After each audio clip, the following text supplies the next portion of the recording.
তোমাদের YouTube channel WB plus পয়েন্টে তোমাদের সকলকে জানাই স্বাগত। প্রতিদিনের মতো আজকেও আমরা ডাব্লিউবি পিএসসি ক্লার্কশিপ পরীক্ষায় আসার মতো সম্ভাব্য প্রশ্ন এবং তার সাথে সাথে বিভিন্ন পরীক্ষার প্রিভিয়াস ইয়ারের প্রশ্ন নিয়ে আলোচনা করব। তো আশা করছি এখান থেকে তোমরা বেশ কয়েকটি প্রশ্ন কমন পেয়ে যাবে। তো ক্লাসটা প্রথম থেকে শেষ পর্যন্ত মনোযোগ সহকারে দেখো।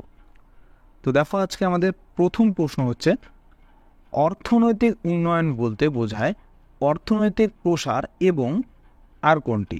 দাম স্থিতিকরণ, সামাজিক অবস্থার উন্নয়ন, মুদ্রাস্ফীতি নাকি মুদ্রা হ্রাস?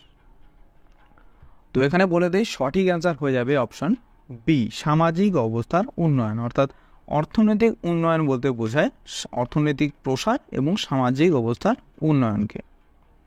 পরের প্রশ্ন, ব্যাংক এবং অব্যাংক আর্থিক প্রতিষ্ঠান সমূহের মধ্যে প্রধান বিভেদের ভিত্তিগুলি কী কী?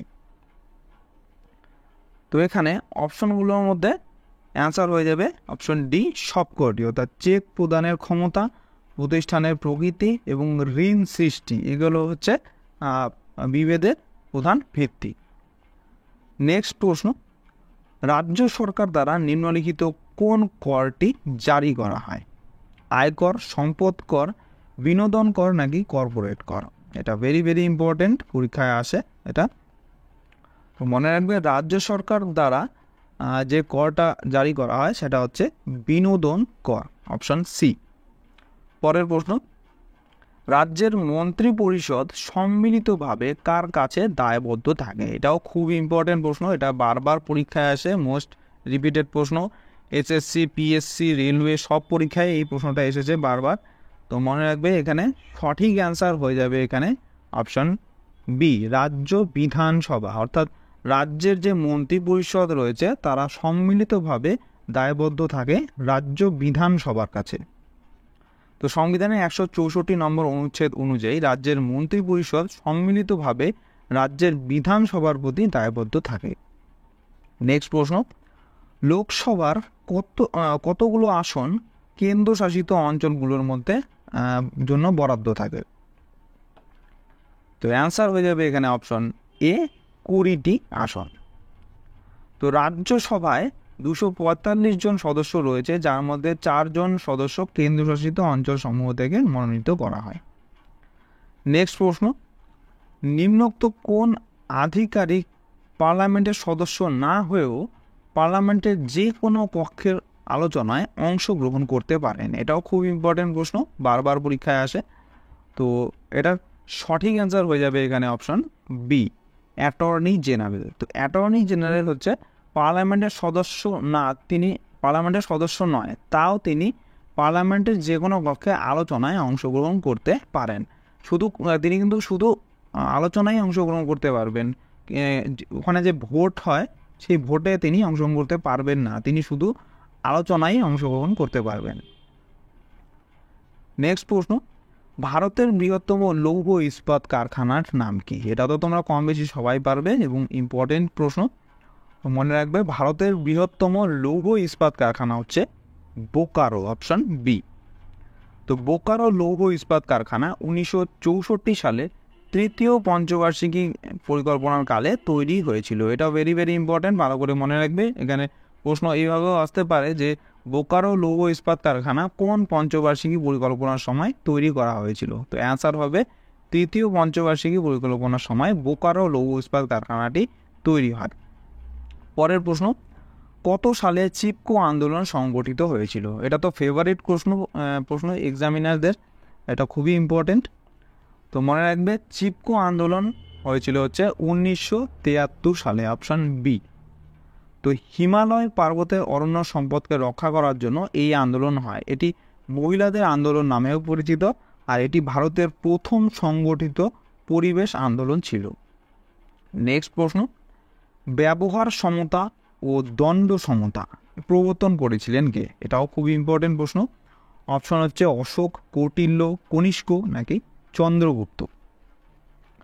তো মনে রাখবে, ব্যবহার সমতা ও দণ্ড সমতা প্রবর্তন করেছিলেন হচ্ছে সম্রাট অশোক, অপশন এ। তো অশোক ব্যবহার সমতা প্রবর্তন করেছিলেন যাতে তার সমস্ত প্রজা আইনে সমান হয়, এবং দণ্ড সমতা দ্বারা তিনি জাতি ধর্ম নির্বিশেষে শাস্তির সমতা চেয়েছিলেন। পরের প্রশ্ন, মোহাম্মদ বিন তুগলক ছিলেন পরস্পর গুণের মিশ্রণে গঠিত, এই কথাটা কে বলেছিলেন? তো এই কথাটা বলেছিলেন হচ্ছে স্মিথ, অপশন সি। তো মোহাম্মদ বিন তুগলক 1325 থেকে 1351 সাল পর্যন্ত দিল্লির সুলতান ছিলেন। তিনি তুগলক রাজবংশের প্রতিষ্ঠাতা গিয়াসউদ্দিন তুগলকের জ্যেষ্ঠ পুত্র ছিলেন। নেক্সট প্রশ্ন, শশাঙ্ক কনৌজের কোন শাসককে এককভাবে পরাজিত করেছিলেন? ভেরি ভেরি ইম্পর্টেন্ট, এটাও পরীক্ষায় বারবার আসে। তো মনে রাখবে যে শশাঙ্ক কনৌজের শাসক রাজ্যবর্ধনকে এককভাবে পরাজিত করেছিলেন। তো রাজ্যবর্ধন বৌদ্ধ ধর্মাবলম্বী এবং শশাঙ্ক ছিলেন শৈব ধর্মাবলম্বী। নেক্সট প্রশ্ন, সিরাজউদ্দৌলা কবে কাশিম বাজারের কুঠি দখল করেছিলেন? এটাও কিন্তু বারবার পরীক্ষায় আসে, ভালো করে মনে রাখবে। এটার সঠিক অ্যান্সার হয়ে যাবে অপশন এ, 1756 খ্রিস্টাব্দে 4 জুনে হচ্ছে সিরাজউদ্দৌলা কাশিম বাজারের কুঠি দখল করেছিলেন। পরের প্রশ্ন, ভারত ছাড়ো আন্দোলনের সময় ভাইসরয় কে ছিলেন? তো মনে রাখবে ভারত ছাড়ো আন্দোলনের সময় ভাইসরয় ছিলেন হচ্ছে লর্ড লিনলিথগো, অপশন ডি। তো ভারত ছাড়ো আন্দোলন 1942 সালের 7ই আগস্ট কংগ্রেসের কার্যনির্বাহক সমিতি প্রস্তাব অনুমোদন করে। একে ওয়ার্ধা প্রস্তাবের লিডারলেস রিভল্ট বলা হয়। নেক্সট প্রশ্ন, লিনাক্স অপারেটিং সিস্টেমের ম্যাসকট কি? এই প্রশ্নটাও কিন্তু পরীক্ষায় বারবার আসে। তো মনে রাখবে লিনাক্স যে অপারেটিং সিস্টেম রয়েছে সেই অপারেটিং সিস্টেমের ম্যাসকট হচ্ছে পেঙ্গুইন, অপশন বি। তো লিনাক্স অপারেটিং সিস্টেমে 17 সেপ্টেম্বর 1991 সালে লিনাস টরভালডস দ্বারা প্রথম প্রকাশিত হয়েছিল। নেক্সট প্রশ্ন, নিচের কোনটি জাতীয় ঋণ হিসাবে গণ্য করা হয় না? এটা খুবই ইম্পর্টেন্ট প্রশ্ন, ভালো করে মনে রাখবে। অপশনগুলোর মধ্যে যে জীবন বীমা নিগম রয়েছে এটা হচ্ছে জাতীয় ঋণ হিসাবে গণ্য করা হয় না। পরের প্রশ্ন, কোন মামলায় সুপ্রিম কোর্ট রায় দেয় যে সংসদ মৌলিক অধিকার সংশোধন করতে পারবে? এটা খুবই ইম্পর্টেন্ট প্রশ্ন, এটাও খুবই ইম্পর্টেন্ট, বারবার পরীক্ষায় আসে। এটা ভালো করে মনে রাখবে যে সুপ্রিম কোর্ট মৌলিক অধিকার সংশোধন করতে পারবে এই রায় দিয়েছিল হচ্ছে কেশবানন্দ ভারতী মামলা সময়, এটা হয়েছিল অপশন সি। তো কেশবানন্দ ভারতী বনাম কেরালা রাজ্য সরকার মামলায় সুপ্রিম কোর্ট রায় দেয় যে পার্লামেন্ট মৌলিক অধিকার পরিবর্তন করতে পারবে, কিন্তু সংবিধানের মৌলিক কাঠামো যে রয়েছে সেটা পরিবর্তন করতে পারবে না। এখান থেকে যে থেকে এখানে করতে পারবে না, এইটুকু যে লাইনটা রয়েছে এই লাইনটা খুবই ইম্পর্টেন্ট, এটা খুবই ভালো করে মনে রাখবে যে পার্লামেন্ট এই মামলাতে রায় দিয়েছিল যে মৌলিক অধিকার পরিবর্তন করতে পারবে কিন্তু মৌলিক কাঠামো পরিবর্তন করতে পারবে না। এই লাইনটা উঠিয়ে দিয়েও তোমাদের প্রশ্ন আসতে পারে, তো ভালো করে মনে রাখবে। পরের প্রশ্ন, কেন্দ্রীয় মন্ত্রিসভার বিরুদ্ধে অনাস্থা প্রস্তাব আনতে হলে প্রস্তাবটি লোকসভায় কমপক্ষে কতজনকে সমর্থন করতে হবে? এটাও খুব ইম্পর্টেন্ট প্রশ্ন। তো সংবিধান থেকে এখন দেখবে পরীক্ষায় প্রচুর প্রশ্ন আসে, তো এগুলো খুবই ইম্পর্টেন্ট, ভালো করে মনে রাখতে হবে তোমাদের। তো এটার সঠিক অ্যান্সার হয়ে যাবে এখানে অপশান এ, 50 জনের সমর্থন থাকতে হবে। অর্থাৎ কেন্দ্রীয় মন্ত্রিসভার বিরুদ্ধে যদি অনাস্থা প্রস্তাব আনতে হয় তাহলে সেখানে লোকসভায় কমপক্ষে 50 জনকে সেটা সমর্থন করতে হবে। নেক্সট প্রশ্ন, ভাঙর কি? এটাও ইম্পর্টেন্ট প্রশ্ন খুব। তো মনে রাখবে ভাঙর বলা হয় হচ্ছে প্রাচীন পলি দ্বারা গঠিত ভূমিকে বলা হয় ভাঙর, আর নবীন পলি দ্বারা গঠিত ভূমিকে বলা হয় খাদার। তো নতুন বা নবীন পলি দ্বারা গঠিত ভূমিকে বলা হয় খাদার। নেক্সট প্রশ্ন, রিপেরিয়ান ট্রি কাদের বলে? তো মনে রাখবে রিপেরিয়ান ট্রি বলা হয় হচ্ছে নদী তীরবর্তী অঞ্চলে যে উদ্ভিদ জন্মায় তাদের। পরের প্রশ্ন, দুন কার কার মধ্যে দেখা যায়? শিবালিক হিমাচল, হিমাচল হিমাদ্রি, শিবালিক হিমাদ্রি নাকি এদের কোনোটিতেই নয়? তো মনে রাখবে দুন দেখা যায় হচ্ছে শিবালিক এবং হিমাচলের মধ্যে, অপশন এ। তো দুন উপত্যকা হচ্ছে ভারতের উত্তরাখণ্ড, হিমাচল প্রদেশ এবং হরিয়ানা রাজ্যের শিবালিক পাহাড় এবং লেসার হিমালয়ের মধ্যে একটি অস্বাভাবিকভাবে প্রশস্ত দীর্ঘ উপত্যকা। এই উপত্যকার মধ্যে উত্তরাখণ্ড রাজ্যের শীতকালীন রাজধানী দেরাদুন শহরটি অবস্থিত। পরের প্রশ্ন, নিচের অপশনগুলোর মধ্যে কোনটা একটা ভেক্টর রাশি? তোমরা লাইভ কমেন্টে অ্যান্সার করতে থাকো। তো অপশনগুলোর মধ্যে ভর, সময়, দৈর্ঘ্য এগুলো সব স্কেলার রাশি। একমাত্র এখানে ওজন, এই ওজন হচ্ছে একটি ভেক্টর রাশি। তো ভেক্টর রাশির উদাহরণ যেমন রৈখিক ভরবেগ, ত্বরণ, সরণ, গতিবেগ, কৌণিক বেগ, বল, বৈদ্যুতিক ক্ষেত্র, মেরুকরণ, ওজন এগুলো সব হচ্ছে ভেক্টর রাশির উদাহরণ। নেক্সট প্রশ্ন, দ্বিতীয় শ্রেণীর লিভারে ভার দণ্ডের কোথায় অবস্থান করে? মাঝে, প্রান্তে, মাঝে ও প্রান্তে, নাকি কোনোটিই নয়? তো মনে রাখবে দ্বিতীয় শ্রেণীর লিভারে হচ্ছে, এখানে দেখো এটা দ্বিতীয় শ্রেণীর লিভার, এখানে ভর হচ্ছে মাঝে কাজ করে, আলম্ব হচ্ছে একটি প্রান্তে, আর বল হচ্ছে আরেকটি প্রান্তে কাজ করে। এটা হচ্ছে দ্বিতীয় শ্রেণীর লিভার। এখানে হচ্ছে ভর কাজ করে মিডিলে, মাঝে। তো এখানে অপশন হয়ে যাবে অপশন এ, মাঝে। তো দ্বিতীয় শ্রেণীর লিভারে ভার দণ্ডের মাঝে থাকে। তো প্রথম শ্রেণীর লিভারে বলবিন্দু ও ভারবিন্দুর মাঝে যে কোনো স্থানে আলম্ব বিন্দু থাকে, আর তৃতীয় শ্রেণীর লিভারে যে কোনো এক প্রান্তে আলম্ব বিন্দু থাকে। নেক্সট প্রশ্ন, বীরজু শাহ কোন খেলার সাথে যুক্ত ছিলেন? হকি, বক্সিং, কাবাডি, নাকি ফুটবলের সাথে? তো মনে রাখবে ইনি একজন খুবই বিখ্যাত খেলোয়াড় ছিলেন। তো বীরজু শাহ হচ্ছে বক্সিং খেলার সাথে যুক্ত ছিলেন। আর এর সাথে সাথে মনে রাখবে ইন্টারন্যাশনাল বক্সিং অ্যাসোসিয়েশন অর্থাৎ IBA এর সদর দপ্তর রয়েছে সুইজারল্যান্ডের লুসানে। নেক্সট প্রশ্ন, আরাকো উপত্যকা একটি হিল স্টেশন এবং উপত্যকা অঞ্চল, এটি কোন রাজ্যে অবস্থিত? এটা তোমাদের আগেও পড়ানো হয়েছিল এবং খুবই ইম্পর্টেন্ট প্রশ্ন। তো আরাকো উপত্যকা হচ্ছে অন্ধ্রপ্রদেশ রাজ্যে অবস্থিত, অপশন বি। তো আরাকো উপত্যকা অন্ধ্রপ্রদেশের বিশাখাপত্তনম জেলার একটি পাহাড়ি পর্যটন কেন্দ্র। এই পর্যটন কেন্দ্রটি পূর্বঘাটের অনন্তগিরি পাহাড়ে অবস্থিত, আর এটিকে অন্ধ্রের উটিও বলা হয়। এটা ভালো করে মনে রাখবে, পরীক্ষায় আসতে পারে যে অন্ধ্রের উটি কাকে বলা হয়। তো অ্যান্সার হয়ে যাবে আরাকু উপত্যকাকে, যেটা হচ্ছে অন্ধ্রপ্রদেশ রাজ্যে অবস্থিত।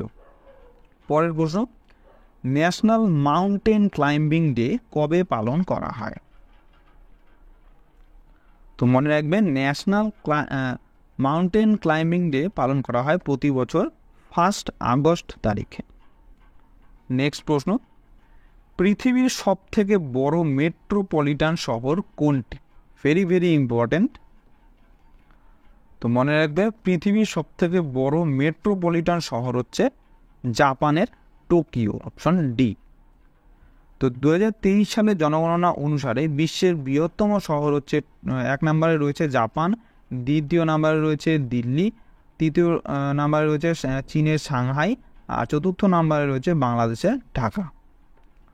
নেক্সট প্রশ্ন, অর্জুন পুরস্কার কোন বছর থেকে দেওয়া শুরু হয়েছিল? খুবই ইম্পর্টেন্ট প্রশ্ন। অর্জুন পুরস্কার প্রতি বছরই দেওয়া হয়। তো মনে রাখবে অর্জুন পুরস্কার হচ্ছে দেওয়া শুরু হয়েছিল 1961 সাল থেকে, অপশন বি। তো অর্জুন পুরস্কার ক্রীড়ার জন্য দেওয়া হয়। এটি ভারতের দ্বিতীয় সর্বোচ্চ ক্রীড়া সম্মান। সর্বোচ্চ পুরস্কার হলো মেজর ধ্যানচাঁদ খেলরত্ন পুরস্কার। অর্থাৎ ভারতের সবথেকে সর্বোচ্চ ক্রীড়া সম্মান হচ্ছে মেজর ধ্যানচাঁদ খেলরত্ন পুরস্কার, আর দ্বিতীয় স্থানে রয়েছে অর্জুন পুরস্কার। আর প্রাচীন ভারতের সংস্কৃত মহাকাব্য মহাভারতের অন্যতম কেন্দ্রীয় চরিত্র অর্জুনের নামে এই পুরস্কারের নামকরণ করা হয়েছে। পরের প্রশ্ন, স্পিড পোস্ট এই বইটি কার লেখা? তো মনে রাখবে স্পিড পোস্ট এটা লেখা হচ্ছে শোভা দে। তো শোভা দে কেতা দুরন্ত সমাজের বিশিষ্ট মানুষের জীবনচিত্র এবং যৌনতা নিয়ে কথা সাহিত্য লেখার জন্য বেশি পরিচিত ছিলেন। এই জন্য তাকে জ্যাকি কলিন্স অফ ইন্ডিয়া বলা হয়ে থাকে। এই লাইনটা খুব ভালো করে মনে রাখবে, পরীক্ষায় আসতে পারে যে জ্যাকি কলিন্স অফ ইন্ডিয়া তাকে বলা হয়। অ্যান্সার হবে শোভা দে। নেক্সট প্রশ্ন, ক্যাপসিডবিহীন ভাইরাসকে কি বলা হয়? এটা আগেও তোমাদের পড়ানো হয়েছিল। তো এটার সঠিক অ্যান্সার হয়ে যাবে এখানে অপশন সি, ভাইরয়েড। তো ক্যাপসিডবিহীন ভাইরাসকে বলা হয় ভাইরয়েড। তো 1971 সালে উদ্ভিদ রোগ বিশেষজ্ঞ ডক্টর থিওডোর অটো ডিনার প্রথম ভাইরয়েড আবিষ্কার করেন। আর ভাইরয়েড শব্দের অর্থ হচ্ছে ভাইরাস সদৃশ্য, অর্থাৎ ভাইরাসের মতো। নেক্সট প্রশ্ন, জিওগ্রাফি অব দ্য পুরানাস গ্রন্থটি কে লিখেছিলেন? তো অ্যান্সার হয়ে যাবে এখানে অপশন ডি, সৈয়দ মুজফফর আলী। ইনি হচ্ছে জিওগ্রাফি অব পুরানাস গ্রন্থটি লিখেছিলেন। পরের প্রশ্ন, মাদার টেরিজা কত সালে ভারতরত্ন পান? এখানে এটা খুবই ইম্পর্টেন্ট প্রশ্ন, তোমাদের পরীক্ষায় চলে আসতে পারে এবং বারবার এই প্রশ্নটা রিপিট হয়। তো এটা ভালো করে মনে রাখবে যে মাদার টেরিজা ভারতরত্ন পেয়েছিলেন হচ্ছে 1980 সালে। আর এর সাথে সাথেই মনে রাখবে মাদার টেরিজা নোবেলের শান্তি পুরস্কার পেয়েছিলেন 1979 সালে, অর্থাৎ আগের বছরেই তিনি নোবেল পুরস্কার পান, তার পরের বছরই ভারতরত্ন অর্থাৎ 1980 সালে ভারতরত্ন পান। এটা ভালো করে মনে রাখবে পয়েন্টটা। তো 1980 সালে মাদার টেরিজা ভারতরত্ন পেয়েছিলেন। তিনি 1979 সালে নোবেল শান্তি পুরস্কার পেয়েছিলেন এবং তিনি 1973 সালে টেম্পলটন পুরস্কার অর্জনকারী প্রথম ব্যক্তিও ছিলেন। আর এর সাথে সাথে মনে রাখবে মাদার টেরিজার আসল নাম হচ্ছে অ্যাগনেস গঞ্জা বোজা জিউ।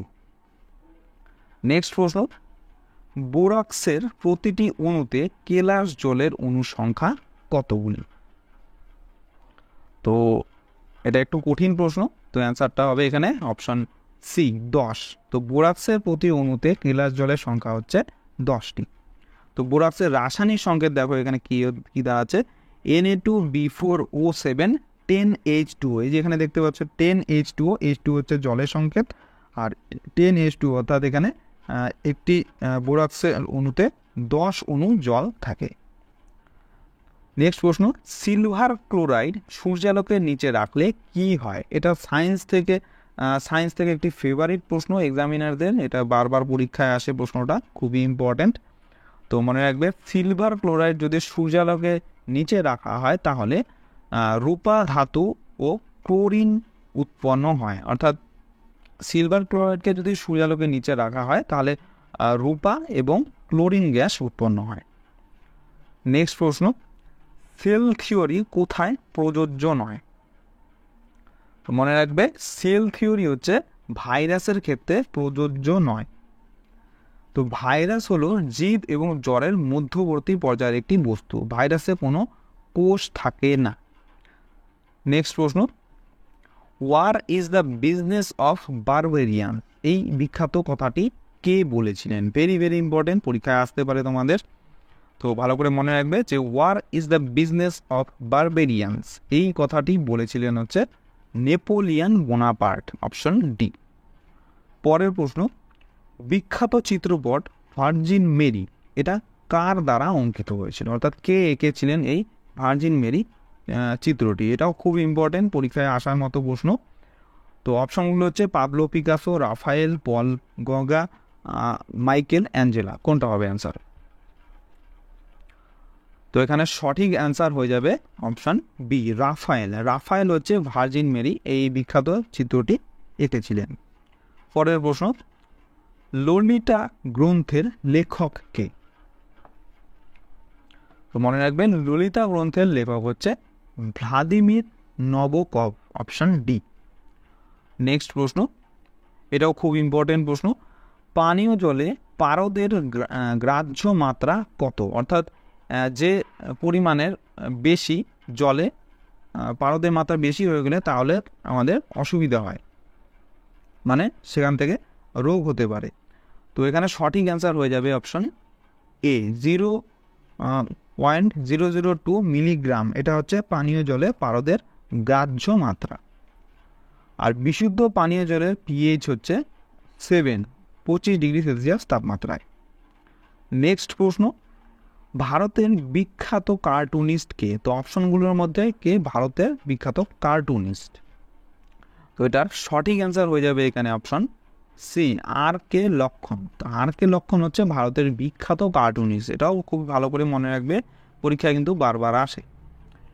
নেক্সট প্রশ্ন এবং আজকের ক্লাসের লাস্ট প্রশ্ন, তো ভারত ভারতী এটা কার লেখা?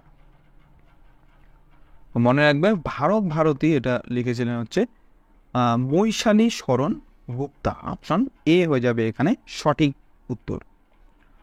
তো বন্ধুরা, এই ছিল আজকে আমাদের WBPSC ক্লার্কশিপের স্পেশাল জিকে ক্লাস। তোমাদের কেমন লাগলো অবশ্যই কমেন্ট করে জানাও, এবং যদি ভালো লেগে থাকে তাহলে অবশ্যই একটি লাইক করবে, এবং যদি চ্যানেলে নতুন হয়ে থাকো তাহলে চ্যানেলটিকে অবশ্যই সাবস্ক্রাইব করে রাখো এরকম আরও ক্লাসের জন্য। তো তোমাদের সাথে দেখা হচ্ছে নেক্সট ক্লাসে। ধন্যবাদ।